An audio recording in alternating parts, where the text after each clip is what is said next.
Selamat pagi, saudara. Anda menyaksikan Breaking News Kompas TV bersama saya, Gracia Adur. Saudara, hari ini Litbang Kompas merilis survei Pilkada Jawa Timur yang diselenggarakan pada 1 hingga 9 November 2024. Pilkada Jawa Timur diikuti oleh 3 pasangan calon, yakni Lulu Nur Hamidah, Lukmanul Hakim paslon nomor urut 1, dan paslon nomor urut 2 Kofifa Indar Parawansa Emil Elistianto Dardak.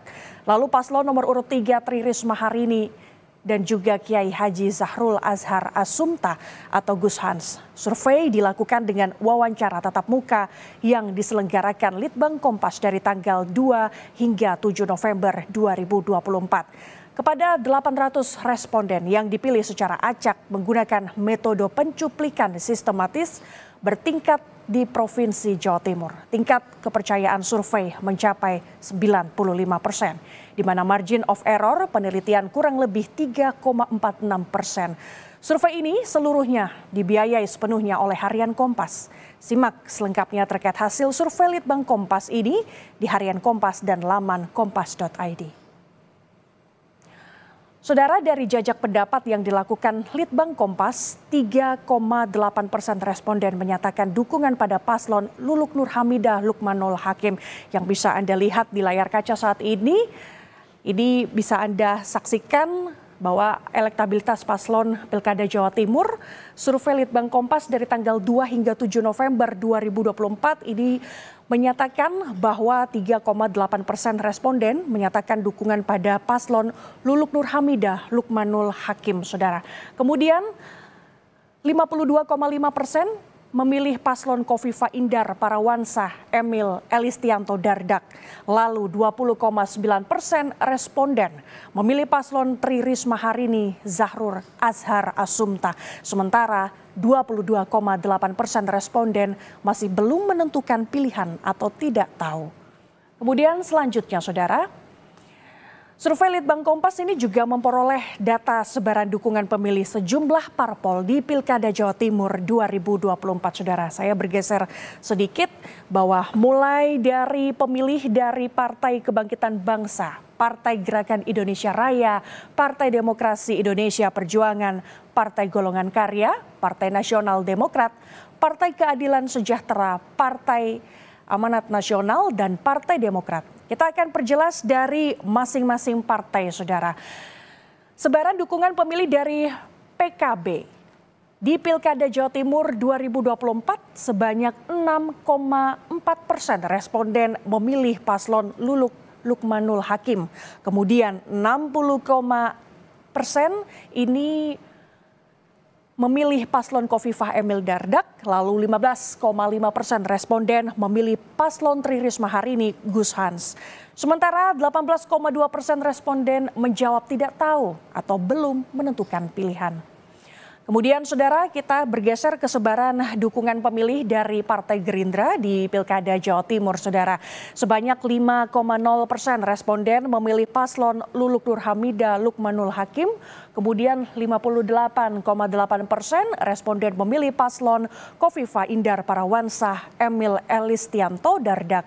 Lalu 21,0% responden memilih paslon Tri Risma Harini Zahrul Azhar Asumta. Sementara 15,1% responden menjawab tidak tahu atau belum menentukan pilihan. Selanjutnya ke sebaran dukungan pemilih dari PDI Perjuangan di Pilkada Jawa Timur 2024, saudara. Sebanyak 0,9% responden memilih paslon Luluk Nur Hamidah Lukmanul Hakim. Kemudian 45,5% memilih paslon Kofifa Indar Parawansa Emil Dardak. Lalu 40,9% responden memilih paslon Tri Risma Harini Zahrul Azhar Asumta. Sementara 12,7% responden menjawab tidak tahu atau belum menentukan pilihan. Selanjutnya kita ke sebaran dukungan pemilih dari Partai Golkar di Pilkada Jawa Timur. Sebanyak 1,7% responden memilih paslon Luluk Nur Hamidah Lukmanul Hakim. Kemudian 69,5% ini memilih paslon Kofifa Indar Parawansa Emil Elistianto Dardak.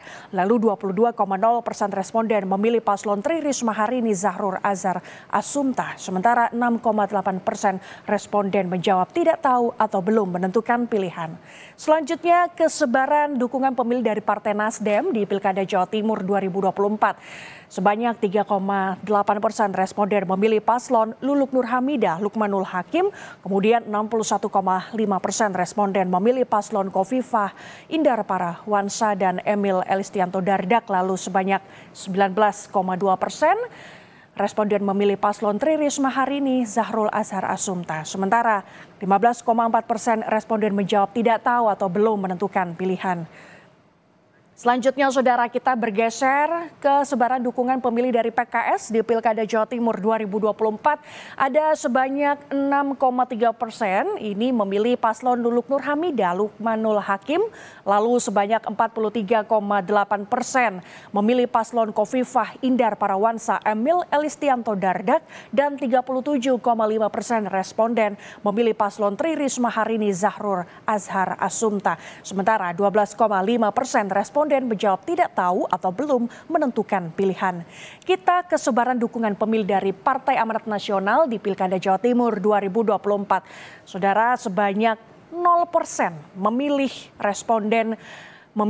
paslon Luluk Nur Hamidah Lukmanul Hakim, kemudian 42,1% responden memilih paslon Kofifah Indar Parawansa Emil Elistianto Dardak, lalu sebanyak 26,3% responden memilih paslon Tri Risma Harini Zahroul Azhar Asumta, kemudian sebanyak 31,6% responden menjawab tidak tahu atau belum menentukan pilihan. Dan kemudian kita ke sebaran dukungan pemilih dari Partai Demokrat di Pilkada Jawa Timur 2024, saudara. Sebanyak 0% responden memilih paslon Luluk Nur Hamidah Lukmanul Hakim, kemudian 66,7% responden memilih paslon Kofifah Indar Parawansa Emil Elistianto Dardak, lalu sebanyak 9,1% responden memilih paslon Tri Risma Harini Zahroul Azhar Asumta, sementara 24,2% responden menjawab tidak tahu atau belum menentukan pilihan. Kemudian saudara, untuk lebih lengkapnya kita akan bahas data elektabilitas ini bersama peneliti Litbang Kompas, ada Vincentius Gitiargo. Selamat datang Mas Tiar, saya Gracia Kompas TV, terima kasih sudah hadir bersama dengan kami. Ini kita akan membahas seperti apa elektabilitas paslon di Pilkada Jawa Timur kali ini, Mas. Sangat menarik di sini. Kalau kita lihat angkanya Kofifah Indar Parawansa dan Emil Dardak ini 52,5%. Ini kalau bisa diceritakan, Mas, seperti apa suasana peta elektoral di Pilkada Jawa Timur kali ini? Ya, Mbak Gracia, kalau kita lihat angka sementara ya dari hasil survei yang dilakukan oleh Litbang Kompas, memang angka untuk Kofifah dan Emil ini 52,5%, lalu disusul oleh Bu Risma dan Zahroul Azhar ini dengan angka 20,9%, lalu ada Bu Luluk dan Pak Lukmanul ya dengan 3,8%. Jadi memang dari tiga kandidat yang menariknya kan tiga-tiganya perempuan ya sebagai calon gubernur, sementara ini limpahan suara memang cenderung menuju kepada Ibu Kofifah ya sebagai petahana ya. Dua-duanya kan memang petahana ya karena memang pasangan Kofifah dan Emil Dardak ini sempat terpilih menjadi gubernur dan wakil gubernur Jawa Timur pada Pilkada 2018. Begitu. Nah ini memang peta sementara dengan tadi sempat disebutkan juga bahwa masih ada sekitar 22,8% responden survei ini yang masih belum menentukan pilihan atau undecided voters gitu. Oke. Nah Mas, ini kan kalau kita lihat bahwa hasil survei 52,5% ini jatuh kepada Kofifah dan Emil Dardak. Ini kan tentu popularitas sudah dibangun sejak lama. Apakah ini juga menjadi efek sehingga hasilnya ini 52,5% untuk Kofifah dan juga Emil Dardak? Ya, kalau kita bicara wilayah Jawa Timur yang relatif luas dengan jumlah penduduk yang juga banyak ya, kan kedua terbanyak di Jawa setelah Jawa Barat. Artinya memang menjangkau calon pemilih yang begitu banyak kan memang perlu waktu, perlu upaya yang tidak singkat. Nah, keuntungan sementara yang dimiliki oleh pasangan Khofifah dan Emil ini adalah karena memang mereka sudah menjadi petahana, sehingga dari sisi popularitas tentu masyarakat dari berbagai lapisan cenderung lebih mengenal paslon ini ya, paslon urut nomor 2 ini gitu.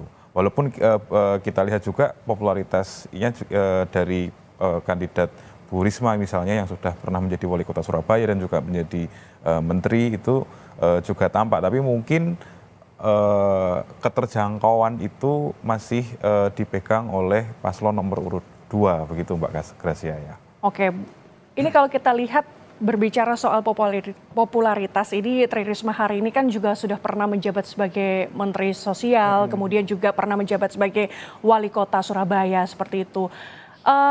Ini apakah masih belum cukup untuk menjangkau masyarakat lebih luas lagi, khususnya di wilayah Jawa Timur, Mas? Ya, kalau kita kembali ke pasangan Khofifah dan Emil dulu, bahwa dalam dinamika proses pencalonan kepala daerah di Jawa Timur ini kan relatif kedua pasangan calon ini yang paling dulu ya untuk firm bahwa ini akan maju, ini akan mencalonkan diri begitu. Sementara dua pasangan yang lain kan relatif waktunya agak berdekatan dengan masa-masa pendaftaran gitu, sehingga kalau kita bicara keterjangkauan bisa saja sebenarnya potensi keterjangkauan selain Ibu Khofifah dan Pak Emil ini mungkin bisa tinggi, hanya memang waktu yang mereka miliki mungkin tidak seluas itu, sehingga dalam perjalanan yang semakin dekat ini masyarakat masih perlu melihat lagi bahwa waktunya karena tadi relatif lebih singkat. Nah, Khofifah Indar Parawansa ini kan juga memiliki latar belakang di pemerintah yang cukup banyak seperti itu ya Mas ya. Kira-kira seperti apa pengenalan, apa yang dikenal masyarakat soal Khofifah Indar Parawansa dan juga Emil Dardak ini Mas? Ya, kalau kita bicara arena politik yang tentu butuh salah satu yang paling kuat kan modal sosial ya untuk bisa memenangkan pertarungan ini gitu. Nah, Ibu Khofifah ini kan secara modal sosial beliau adalah ketua ya dan pengurus inti dari Muslimat NU yang punya jaringan cukup kuat. Dan kita tahu bahwa basis di Jawa Timur itu jamaah atau masyarakat Muslim yang dekat dengan NU itu cenderung lebih banyak. Nah, itu menjadi modal sosial yang tampaknya menyumbang nilai elektoral yang cukup tinggi gitu untuk Bu Khofifah. Oke, nah kemudian munculnya Tri Risma hari ini dan juga pasangannya Zahrul dan juga Nur Hamidah dan juga Lukmanul ini kan muncul di akhir-akhir ketika betul. Mahkamah Konstitusi ini memutuskan soal ambang batas seperti itu. Ini juga sangat berpengaruh terhadap hasil survei kali ini, Mas. Ya, itu juga berpengaruh karena memang ini kan kalau di Jawa Timur sebenarnya kita bisa lihat sebenarnya ya Partai PDIP dan juga Partai PKB kan sebenarnya punya basis suara yang kuat di Jawa Timur sebenarnya. Hanya memang tadi kembali lagi mungkin kedua partai ini perlu waktu yang relatif lebih panjang ya untuk menentukan kandidat-kandidat yang akan maju. Nah, dengan fakta bahwa pencalonan itu cukup mepet dengan waktu pendaftaran, itu membuat ya tadi popularitas dan pengenalan masyarakat itu mungkin relatif mereka lebih tertinggal dibandingkan Ibu Khofifah dan Pak Emil. Gitu. Oke, kita juga bergeser sedikit saudara, ini soal sebaran dukungan pemilih sejumlah partai politik di Pilkada Jawa Timur. Kita tahu bahwa Khofifah dan Emil Dardak ini diusung oleh 15 partai dari Koalisi Indonesia Maju. Kalau dilihat dari mesin partai di Koalisi Indonesia Maju ini apakah sudah solid untuk mendukung Khofifah dan Emil Dardak, Mas? Ya, kalau kita baca dengan basis angka dari survei ini memang kita bisa baca bahwa partai-partai KIM ya yang mengusung Ibu Khofifah dan Emil Dardak ini menunjukkan soliditas yang relatif lebih tampak ya. Artinya sejalan. Mereka yang memilih partai-partai KIM misalnya Gerindra, Golkar dan seterusnya itu menunjukkan limpahan suara yang mengerucut ke sosok yang diusung yaitu paslon nomor urut 2 ini begitu.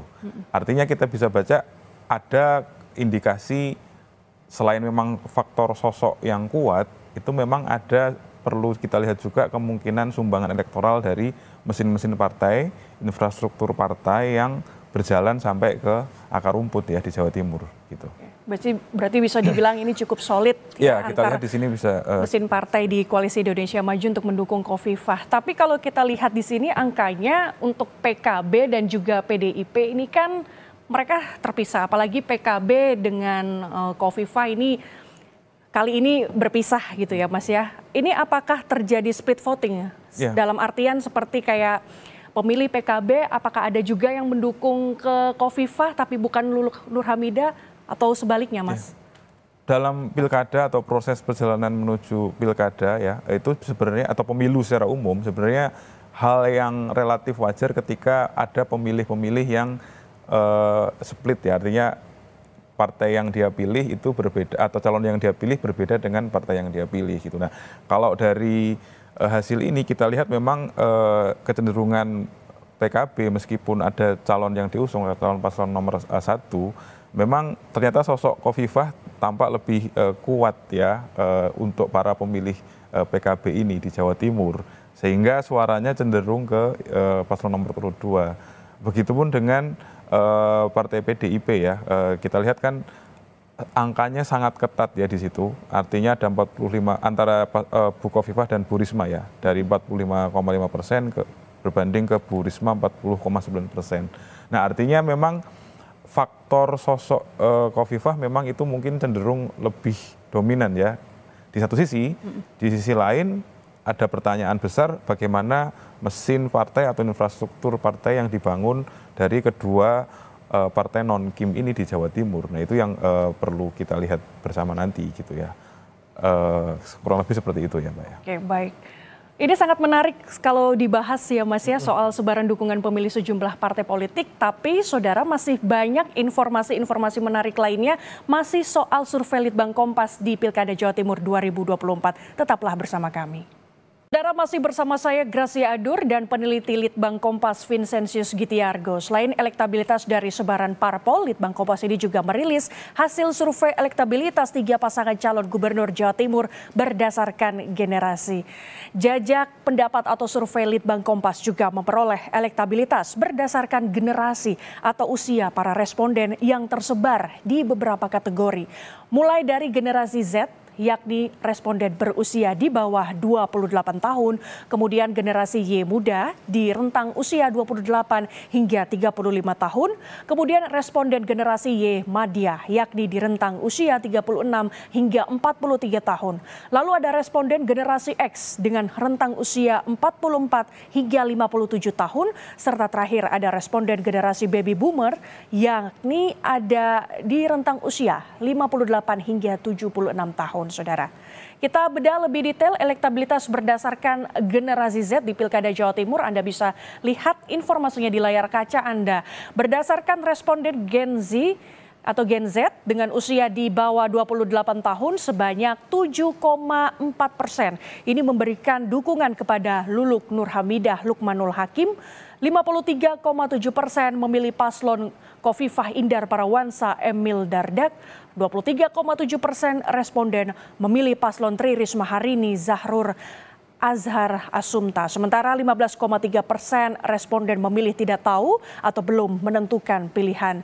Kemudian bergeser ke responden Gen Y muda dengan rentang usia 28 hingga 35 tahun. Sebanyak 3,4% memberikan dukungan kepada Luluk Nur Hamidah Lukmanul Hakim. 54,5% memilih paslon Khofifah Indar Parawansa Emil Elistianto Dardak. 18,6% responden memilih paslon Tri Risma Harini Zahrur Azhar Asumta. Sementara 23,4% responden memilih tidak tahu atau belum menentukan pilihan. Kita bergeser ke responden Gen Y madya dengan rentang usia 36 hingga 43 tahun. Sebanyak 2,3% memberikan dukungan kepada Luluk Nur Hamidah Lukmanul Hakim. 44,4% memilih paslon Khofifah Indar Parawansa Emil Elistianto Dardak. 25,6% responden memilih paslon Tri Risma Harini Zahrur Azhar Asumta. Sementara 27,8% responden memilih tidak tahu atau belum menentukan pilihan. Kita bergeser ke responden Gen X dengan rentang usia 44 hingga 57 tahun.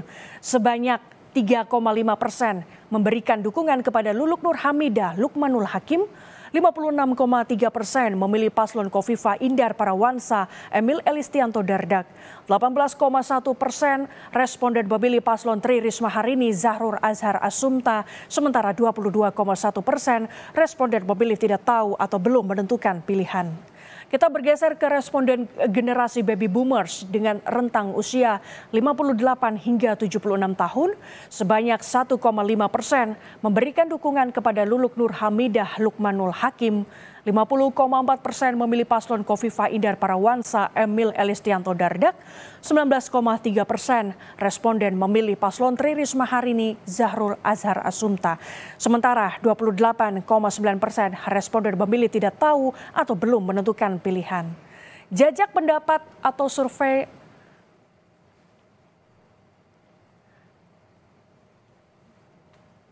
jajak pendapat atau survei Litbang Kompas ini juga memperoleh elektabilitas berdasarkan gender.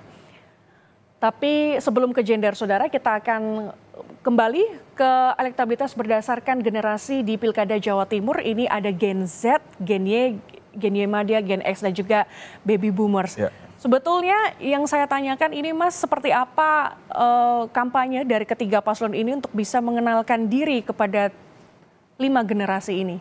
Oke, kalau kita lihat dari responden yang dalam survei ini, kita tanya pengenalan atau pengetahuan terhadap paslon dari mana, itu 2 yang paling dominan adalah pertama media massa, itu berarti koran, televisi, dan seterusnya. Yang kedua adalah media sosial. Ya, kalau kita bicara generasi, tentu kita bicara soal platform atau media mana yang cocok gitu ya. Ketika kita melihat sebenarnya tampak bahwa setiap atau terutama di generasi Z itu tampak bahwa setiap kandidat ini tentu melakukan upaya lewat media sosial ya, terutama karena ini kan media yang dekat dengan anak muda. Itu tampak dari angka yang kesemuanya kan di atas rata-rata elektabilitas awal tadi ya. Misalnya Lulu di sini 7,4, Khofifah 3,7, lalu Bu Risma 23,7%. Dengan undecided voters yang paling rendah. Jadi di satu sisi adalah ternyata memang kandidat-kandidat ini melihat platform media sosial yang dekat dengan GZ ini sebagai media kampanye yang efektif gitu ya. Di sisi lain pemilih Gen Z ini kan ada sebagian yang pemilih mula, artinya baru pertama kali akan mencoblos di Pilkada 2024 ini, sehingga ada antusiasme yang tinggi tampak dari angka undecided yang paling rendah dibandingkan generasi yang lain begitu ya. Nah, dekat dengan itu kan generasi Y menunjukkan mungkin generasi Y muda ya menunjukkan relatif kecenderungan yang mirip dengan generasi Z ini di soal platform tadi gitu ya. Hanya memang menarik ketika melihat Gen Y Madya ya, ini menjadi menarik karena ini undecided votersnya relatif tinggi ya, 27,8%, sementara Khofifah juga mendapat yang paling rendah di sini ya. Ini menarik melihat situasi ini karena mungkin kita bicara generasi itu kan kita juga bicara soal latar belakang misalnya pekerjaan sehari-hari ya. Ini kan orang-orang Jawa Timur yang usianya 36 sampai 43 tahun. Melihat mungkin di sini adalah generasi yang paling kritis terhadap Khofifah kita lihat sebenarnya ya. Karena elektabilitas Khofifah ternyata paling rendah di generasi ini. Sementara ada misalnya Bu Risma angkanya relatif paling tinggi di generasi ini menunjukkan sebenarnya mereka ada kecenderungan pengen alternatif sebenarnya. Nah, pertanyaan kan kenapa gitu? Mungkin karena di usia-usia ini kan memang sebagian responden di generasi Y Madya ini sedang terdesak ya dari sisi ekonomi, misalnya dari sisi pekerjaan. Ketika muncul jenis-jenis pekerjaan baru yang perubahannya sangat besar, disrupsi digital, sehingga mereka melihat apakah mampu mereka bersaing di dunia yang sudah berubah ini begitu ya. Nah ini mereka tulis dari situ. Beda dengan generasi X dan baby boomers yang relatif lebih settle ya, lebih aman kondisinya begitu. Oke. Ini kemudian di generasi X Ini juga di rentang usia 44 sampai 57 tahun. Ini Khofifah memiliki angka 56,3% dan juga Tri Risma hari ini 18,1%. Ini kira-kira apa yang diinginkan oleh generasi X terhadap tiga paslon ini? Tipe-tipe pemilihnya ini seperti apa? Ya, kalau tadi kita bicara pemilih muda itu atau awal itu baru mungkin beberapa kali melakukan pencoblosan ya ikut pemilu. Kalau generasi X dan generasi nanti baby boomers itu kan relatif ini bukan pengalaman pemilu pertama. Tapi poinnya adalah biasanya kan generasi X dan generasi di atasnya yang senior itu kan pengen stabilitas ya. Artinya situasi itu ya tidak berubah dengan cepat, apa yang sudah ada mungkin dijalankan dulu sehingga ya di sini kita lihat bahwa mereka melihat mungkin cenderung puas dengan kinerja Gubernur Khofifah dan wakilnya Emil selama ini sehingga mereka pengennya ya sudah dengan situasi yang aman, yang stabil saja. Gitu kan relatif kan karakter pemilih yang lebih senior kan seperti itu. Oke, berarti popularitas mereka, Khofifah dan juga Emil Dardak di pilkada sebelumnya ini juga sangat berpengaruh begitu ya untuk khususnya di generasi X ini. Generasi X ini apakah dan Y ini cukup kritis begitukah Mas dengan melihat ketiga paslon ini? Ya kalau kita lihat tadi yang paling kritis sebenarnya kan generasi Y yang Madya ya. Kalau udah ke generasi X itu kan sebagian dari generasi X itu sudah memasuki usia pensiun atau purna tugas begitu ya. Sehingga tidak tampak bahwa nah kan turun di generasi Y Madya ya dan undecided votersnya besar tapi kembali relatif normal dalam tanda kutip ya dengan baseline yang lain itu di generasi X dan generasi baby boomers. Artinya kan kalau dari sini yang paling kritis di sini sebenarnya adalah generasi Y Madya. Generasi Y Madya. Apakah visi misi yang disampaikan oleh ketiga paslon ini selama di debat pilkada sebelumnya beberapa minggu yang lalu ini juga sangat berpengaruh kah dalam memilih ketiga paslon ini, Mas? Ya kalau kita bicara tadi misalnya media massa masih menjadi platform yang paling utama ketika mengenal dan debat itu kan disiarkan secara publik, tentu itu akan berpengaruh ya. Artinya bagaimana para calon ini membawakan atau mengartikulasikan visi misi program-programnya untuk Jawa Timur, tentu itu akan dilihat dan pasti juga mempengaruhi bagaimana cara pandang masyarakat terhadap ketiga calon ini. Begitu. Oke. Nah Mas ini juga menarik selain kita membahas soal generasi Y, ini juga yang menarik di sini adalah jajak pendapat atau survei Litbang Kompas yang memperoleh elektabilitas berdasarkan gender atau berdasarkan jenis kelamin. Kita lihat lebih detail dukungan berdasarkan gender. Dari pemilih laki-laki, 4,8% mendukung Luluk Nur Hamidah Lukmanul Hakim, lalu 49,6% mendukung Khofifah Emil Elistianto Dardak, kemudian 22,6% mendukung Tri Risma hari ini Zahrur Azhar Asumta. Sementara 23,1% belum tahu akan mendukung siapa. Kemudian dari pemilih perempuan 2,8% mendukung paslon Luluk Nur Hamidah Lukmanul Hakim, lalu 55,4% mendukung Khofifah Emil Elistianto Dardak, kemudian 19,3% mendukung Tri Risma hari ini Zahrur Azhar Asumta, sementara 22,6% belum tahu akan mendukung siapa. Masih bersama dengan peneliti Litbang Kompas Vincentius Gitiarko, Mas Tiar, saudara, ini apa yang bisa kita pahami bersama dari angka-angka elektabilitas berdasarkan gender ini? Ini kita lihat bahwa ini baru pertama ya kita melihat ada ketiga paslon ini semuanya adalah gendernya perempuan. Ini juga berpengaruh terhadap hasil survei kali ini, Mas? Iya, pertama kita lihat ada sisi tentu bahwa ketiga calon ini adalah yang gubernur ya adalah perempuan. Tentu itu akan memberikan daya tarik tertentu bagi calon responden yang juga perempuan ya karena kan pertama kan jarang ya apalagi kita bicara sosok pemimpin kan jarang ketika ada pemimpin perempuan yang sampai ke level atas. Nah ini menjadi menarik ketika sebenarnya ini harapan juga ya dari pemilih perempuan bahwa ternyata perempuan juga bisa loh apalagi di Jawa Timur ya. Ini menunjukkan juga bahwa Jawa Timur dari sisi gender dalam tanda kutip para pemilihnya pun sangat terbuka dengan kesetaraan ya bahwa pemimpin tidak harus laki-laki gitu. Tapi kalau kita lihat kecenderungan sebenarnya kan kalau kita bicara angkanya memang ada selisih di sana sini, tapi memang kan secara kecenderungan angkanya relatif mirip. Yang kita bisa lihat sebenarnya adalah kalau kita kembali tadi ke modal sosial ya. Memang kan kecenderungannya mirip, tapi kita lihat bahwa cenderung pemilih perempuan itu mengarahkan suaranya kepada Khofifah. Kita bicara modal sosial bahwa sosok Ibu Khofifah ini adalah petinggi ya di Muslimat NU yang dalam tanda yang notabene adalah organisasi perempuan NU gitu ya. Nah ini kan menunjukkan bahwa selain visi misi, selain sosok yang kuat, bahwa sudah ada modal sosial yang kuat dari salah satu calon itu ternyata memberikan sumbangan elektoral yang juga krusial begitu. Artinya popularitas Khofifah yang menjabat sebagai Ketua Muslimat NU sudah hampir 24 tahun ini menjadi modal utama bagi Khofifah seperti itu ya Mas ya. Lalu bagaimana dengan calon-calon yang lain? Di sini masih terlihat ada Tri Risma hari ini 22,6%.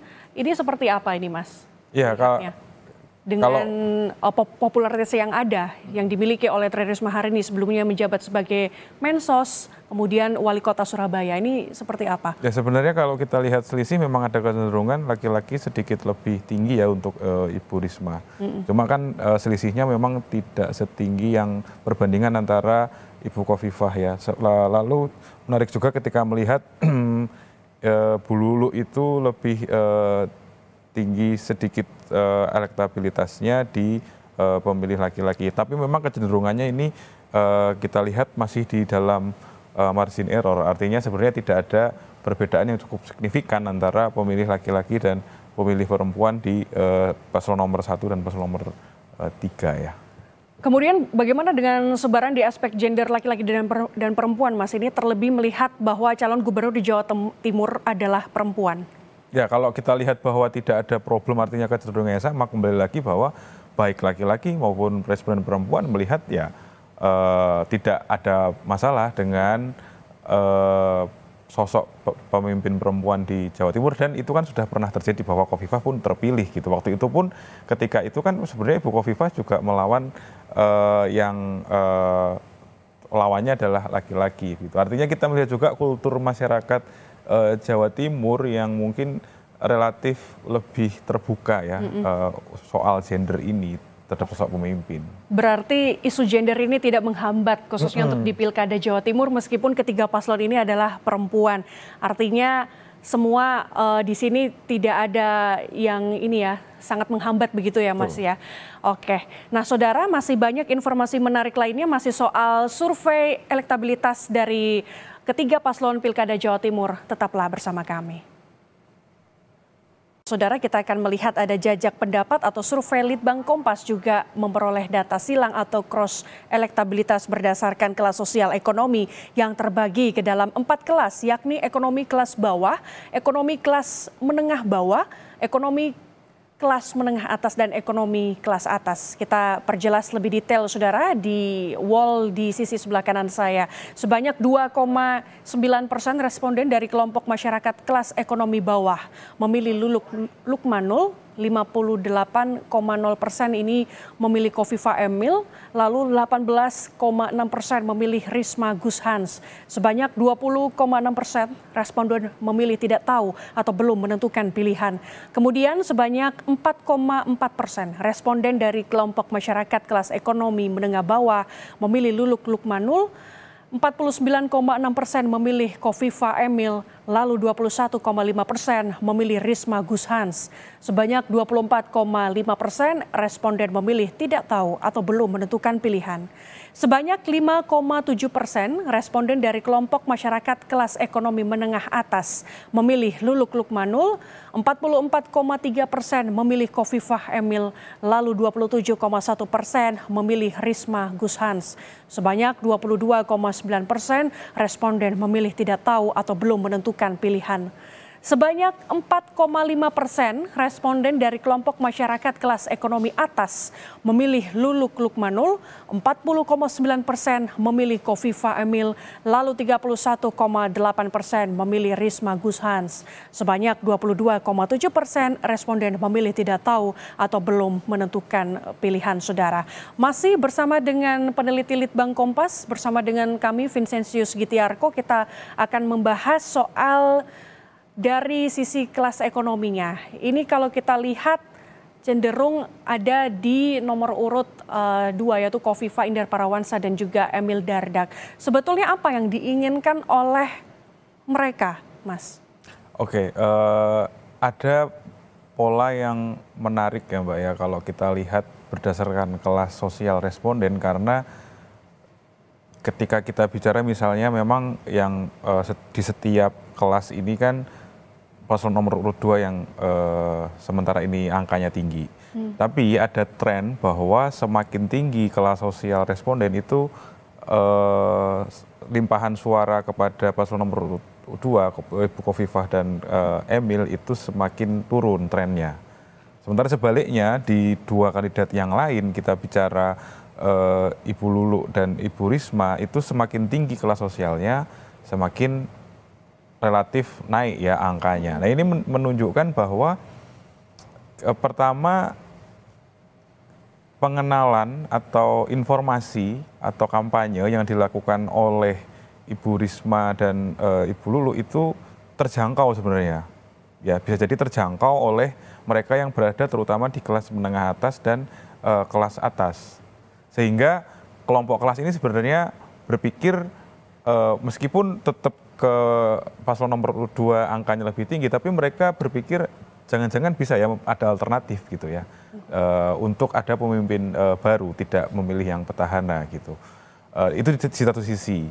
Tapi di sisi yang lain kita juga melihat bahwa faktor keterjangkauan dari Ibu Risma dan Bu Luluk itu mungkin tidak sampai ke kelas yang menengah bawah dan terutama kelas bawah gitu. Karena kan kalau kita bicara pengenalan ke kelompok ini kan tadi butuh infrastruktur dan butuh media, butuh jaringan yang kuat gitu ya, mengingat begitu banyaknya penduduk di Jawa Timur gitu. Sementara di sisi lain kalau kita bicara Bu Kofifah, bisa terindikasi bahwa Ibu Kofifah dan Pak Emil ini berhasil menjangkau sampai ke akar rumput, yaitu masyarakat di kelas bawah gitu ya, dengan tadi infrastruktur yang dimiliki atau dengan modal bahwa mereka memang sudah menjadi gubernur dan wakil gubernur sebelumnya begitu. Dari kalangan masyarakat bawah ini kan Ibu Kofifah dan Emil mencapai 58%. Apa yang diharapkan oleh mereka, Mas? Oke. Kita bicara kelas bawah ya, dan juga mungkin sebagian dari menengah bawah itu kan cenderung kalau bicara pemimpin itu ya bicara program-program yang nyata, program-program yang memang lebih dekat, yang dalam tanda kutip dalam arti yang netral ya, kita bicara kebijakan-kebijakan yang populis sehingga itu langsung bisa dirasakan oleh masyarakat. Sehingga dari angka ini terlihat bahwa kelas bawah ya itu melihat Ibu Kofifah dan Pak Emil ini punya program atau punya kebijakan yang mungkin lebih bisa dirasakan secara langsung. Sementara kalau di kelas menengah atas dan kelas atas karena tidak dalam tanda kutip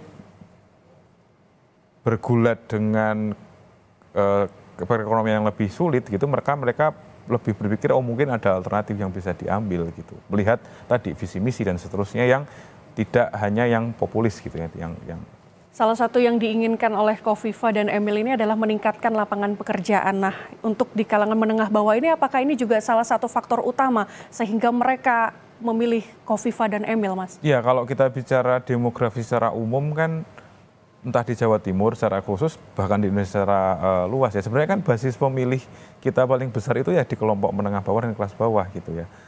Nah, bahwa alasan memilih itu adalah soal lapangan pekerjaan, selalu soal ekonomi, selalu soal infrastruktur, itu menunjukkan bahwa memang kelas bawah dan kelas masyarakat kelas sosial bawah dan kelas menengah bawah ini perlu sesuatu ya tadi yang memang bisa dirasakan secara langsung karena memang mereka dalam posisi mungkin terhimpit dalam kehidupan ekonomi sehari-hari mereka sehingga butuh pemimpin yang dekat dan juga punya kebijakan langsung bisa dirasakan. Nah, menarik di sini Mas untuk di kalangan ekonomi bawah Khofifah 58%, tetapi kalau kita melihat di kalangan atas ini justru menurun yaitu 40,9%. Sedangkan Tri Risma hari ini 31,8%. Ini seperti apa? Bisa dijelaskan Mas, ya. Gambarannya seperti apa ini? Kita bicara kembali lagi ke populasi ya, populasi pemilih tentu semakin ke atas populasinya kan semakin kecil ya. Okay. Artinya untuk menjangkau jumlah yang relatif kecil mungkin itu berhasil dilakukan oleh terutama oleh Bu Risma ya kalau dari sini karena angkanya paling bersaing kan di kelas atas gitu. Pertama bahwa tadi dari sisi media yang digunakan untuk kampanye, Bu Risma ini berhasil menjangkau atau berhasil dilihat oleh mereka yang berada di kelas atas. Di satu sisi, di sisi lain kelompok kelas atas ini juga tadi berpikir bahwa karena mereka juga lebih kritis dalam melihat ya mungkin visi misi dan seterusnya sehingga mereka berpikir siapa tahu ada alternatif gitu ya dari petahana yang ada. Gitu. Dari kalangan atas Mas, apa yang dilihat mereka oleh Tri Risma hari ini? Ini kan angkanya justru meningkat 31,8% Mas. Ya. Tentu mereka melihat bagaimana kiprah tentu ya, kiprah Bu Risma ini sebagai wali kota Surabaya yang pertama, lalu yang kedua sebagai menteri kan sosok ini kan sudah sosok nasional sebenarnya gitu ya. Dan mereka kan punya dalam tanda kutip dalam beberapa arti punya akses terhadap informasi yang lebih lebar begitu. Sehingga apa yang terjadi atau kiprah Bu Risma selama ini mungkin ditangkap sebagai sesuatu yang tadi bisa menjadi alternatif pilihan begitu. Oke, baik. Jadi masih banyak tantangan juga ya Mas ya dalam beberapa minggu ke depan. Nah, Saudara, masih soal survei Litbang Kompas di Pilkada Jawa Timur 2024, tetaplah bersama kami. Saudara, survei Litbang Kompas ini kali ini menampilkan data elektabilitas paslon Pilkada Jawa Timur 2024 berdasarkan alasan memilih. Ada beberapa faktor yang berpengaruh, di antaranya kualitas cagup dan atau cawagupnya sebanyak 20,8%. Cagup cawagup berpengalaman dalam pemerintahan sebanyak 19,3%, visi misi dan program kerjanya sebanyak 17,0%, integritas moral cagup dan cawagupnya 10,0%.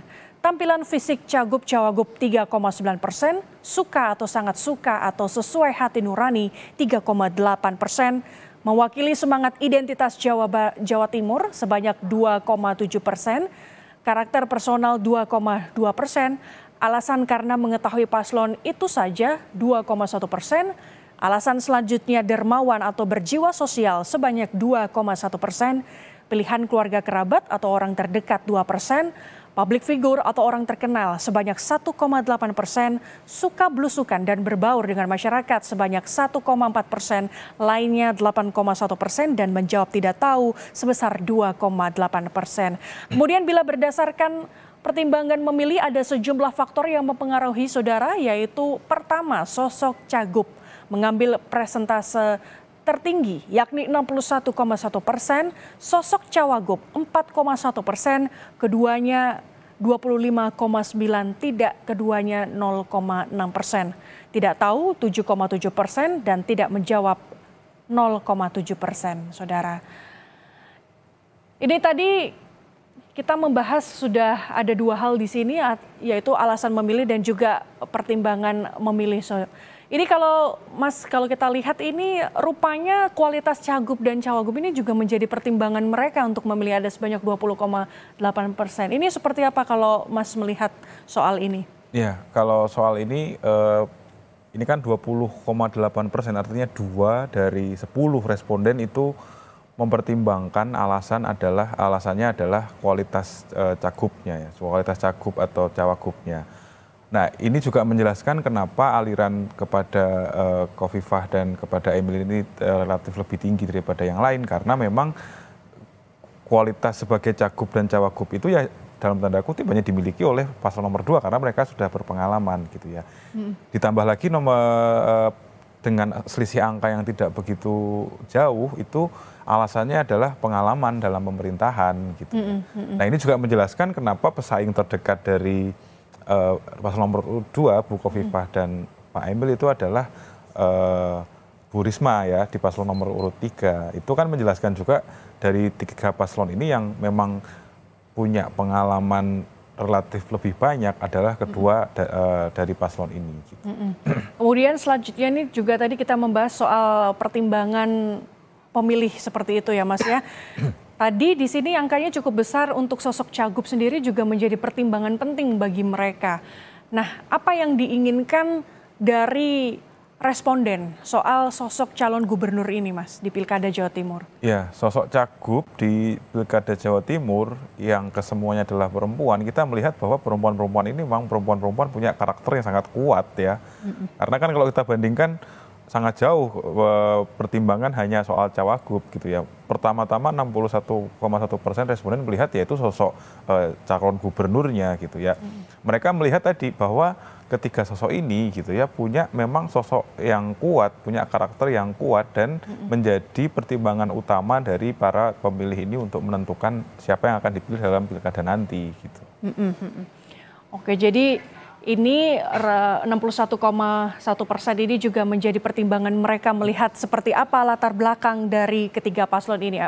Berarti isu gender ini tidak terlalu menjadi penghambat untuk pilkada di Jawa Timur ya Mas ya, melihat sosok Cagup ini. Kita lihat kan nggak ada masalah sama sekali sebenarnya. Tidak ada masalah sama sekali. Kita tadi sudah membahas rangkaian survei Litbang Kompas, ini merilis survei Pilkada Jawa Timur yang diselenggarakan pada 1 hingga 9 November 2 hingga 7 November 2024 maksud kami saudara. Pilkada Jawa Timur ini diikuti oleh 3 pasangan calon yakni Luluk Nur Hamidah, Lukmanul Hakim, paslon nomor urut 1 dan paslon nomor urut 2 Khofifah Indar Parawansa, Emil Elistianto Dardak. Lalu paslon nomor urut 3 Tri Risma Harini dan juga Zahrul Azhar Assunta atau Gus Hans. Survei dilakukan dengan wawancara tatap muka yang diselenggarakan Litbang Kompas dari tanggal 2 hingga 7 November 2024 kepada 800 responden yang dipilih secara acak menggunakan metode pencuplikan sistematis bertingkat di Provinsi Jawa Timur. Tingkat kepercayaan survei ini mencapai 96%, di mana margin of error penelitian kurang lebih 3,46%. Dan survei ini dibiayai sepenuhnya oleh Harian Kompas, saudara. Tadi kita sudah membahas semuanya bahwa untuk Luluk Nur Hamidah dan Lukmanul Hakim ini ada 3,8%, kemudian Khofifah Indar Parawansa dan Emil Dardak 52,5%, serta Tri Risma Harini dan juga Zahrul Assunta ini 20,9%, serta yang masih menjawab tidak tahu atau belum menentukan pilihan ada 22,8%. Tadi kita sudah membahas banyak sekali ya Mas ya, bahwa ini soal elektabilitas paslon Pilkada Jawa Timur, kemudian partai politik. Kira-kira apa yang menjadi PR ke depan bagi ketiga paslon yang menghitung hari ini, sebentar lagi akan pencoblosan ini Mas? Ya, untuk yang pertama kalau kita bicara angka sementara yang paling tinggi dipegang oleh Khofifah dan Emil, ini tentu paslon nomor 2 ini ke depan poinnya adalah bagaimana mereka menjaga soliditas pemilih yang sekarang ini sudah mulai menunjukkan dukungan ke mereka gitu ya.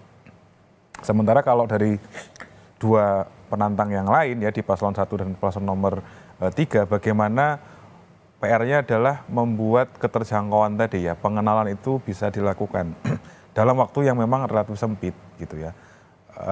Ini nanti kalau mereka berhasil ya, dua kandidat yang lain berhasil melakukan itu, tentu jarak yang sementara ini relatif lebar bisa semakin didekati.